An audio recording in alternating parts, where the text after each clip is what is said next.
Ақтай Мұхтар Бектанұлы, өлі біліктілік арттыру институты директорының оқу-әдістемелік жұмыстар жөніндегі орынбасары. Оқу жыл басталардың алдында облыстық білім басқармасымен меморандумға отырғанбыз, өлі біліктілік арттыру институты. Бұл меморандумның аясында біз 2 ай 3 ай көлем болды, барлық аудан көлеміне шығып, әдістемелік көмектер көрсетудеміз.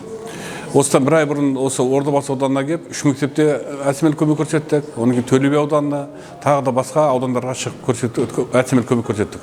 Бүгінгі таңда мынау Нысанбайұлы атындағы жалпы орта мектепке келіп отырмыз. Бұл аудандық семинар. Аудандық семинардың тақырыбы цифрлық сандық оқушылардың қызығушылығын арттыру тиімді құралы. Өздеріңіз білесіздер, қазіргі таңда цифрлық технология, компьютер технология, IT технология бұл оқу құралының басты бір құрал ретінде пайдаланып отыр. Себебі былтырдан бастап біз онлайн режимде оқып отырмыз. Ол жерде ата-ана да, оқушы да ол сандық құралдарды тиімді пайдалана білу қажет. Себебі бәрі көбісі онлайн режимде отыр. Сондықтан тиімді болады деп ойлаймын бүгінгі семинар. Бұл семинар алдағы уақытта өзінің жалғасын табады. Бүгін біз осы мектептің ауданның мұғалімдері өз сабақтарын береді. Біз сабақтар талдап, соңынан біздің арнайы халықаралық тренерлер әкеліп отырмыз өлі институтынан. Олар өздерінің шебер сыныптарын көрсетеді.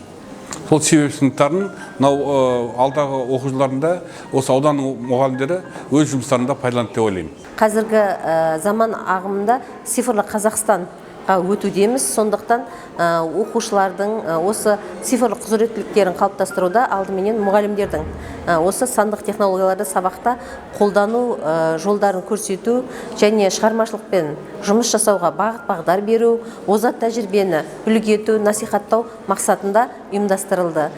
Бүгінгі күнгі семинар барысында 5 ашық сабақ өткізілді және өрлеу біліктілікті арттыру ұлттық орталығының халықаралық дәрежедегі тренерлері біздің ұстаздарымызбен мастер-класстар, тренингтер өткізді және сонымен қатар бастауыш сынып оқушыларымен десант сабақтарын өткізді.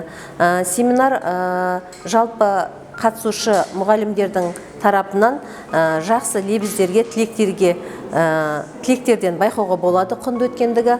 Бүгінгі семинарға аудан көлемінде 60 мектептің ұстазы келіп қатысып, өз пікірлерін айтып, кері байланысқа шықты. Енді биылғы оқу жылында жалпы бастауыш сыныптар бойынша аудандық адами әлеуетті дамыту бөлімі тарапынан жоспарланған тәжірибелік семинардың соңғысы деп айтуға болады. Енді жалпы ұстаздар қауымының біздің әдістемелік кабинеттің негізгі мақсаты олардың кәсіби шеберліктерін көтеру, біліктілігін арттыру мақсатында болғандықтан осындай семинарлар, тренингтер, шебер сыныптар, конференциялар, дөңгелек үстелдер алдағы уақытта да 2022 жылға жоспарланады.